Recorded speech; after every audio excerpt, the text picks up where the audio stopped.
औज़ु बिल्लाहि मिनश शैतानिर रजीम बिस्मिल्लाहिर रहमानिर रहीम। 11वां पारा 13वें रकू दा निचोड़। इस रकू दे अंदर मुहाजरां ते इंसारां दी तारीफ बयान की गई है जिन्हां ने इस्लाम नूं मन लिया और उहदी तरक्की लई कुर्बानियां देण च अगे वधे। फिर उन्हां दी तारीफ की गई जिन्हां ने अगे वधन वालियां नूं बड़े अच्छे तरीके नाल जिन्हां उन्हां दी जिहड़े उन्हां दे नाल लगे पिछे लगे। इन्हां सारियां नूं हमेशा हमेशा लई जन्नत दी खुशखबरी दित्ती गई।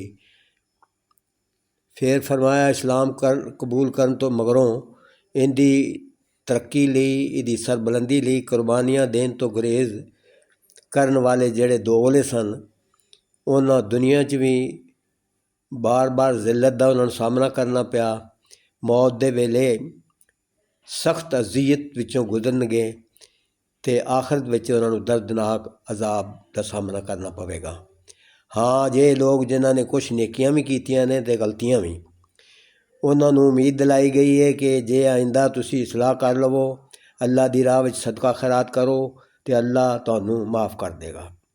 हाँ, 3 अफराद ऐसे सन जिहड़े गज़वा तबूक च शामिल नहीं होए सन। वो सच्चे मोमन सन। उन्होंने रसूल सल्लम दे कोल आके अपनी गलती मन लई। अल्लाह ने उन्हां लई बख्शिश या सज़ा दा फैसला टाल दिता।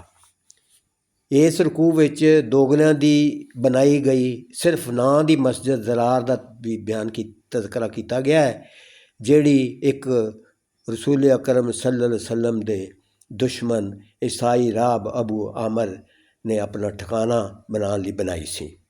अबू आमर इस नां दी रखी हुई मस्जिद नूं इस्लाम दुश्मन सरगर्मियां दा मरकज़ बनाना चाहता सी।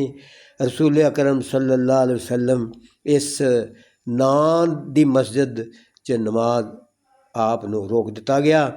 आप सल्लम नूं इस नां दी सिर्फ नां दी मस्जिद दे नेड़े मस्जिद कुबा च नमाज करन दी तलकीन की गई ते दस्सिया गया भी इस मस्जिद दे नमाजी इंतहाई नेक नीयत ते मुखलस ने। वो धारत दा खास ख्याल रखते हैं। अल्लाह धारत इख्तियार करने वालियां नूं पसंद करता है।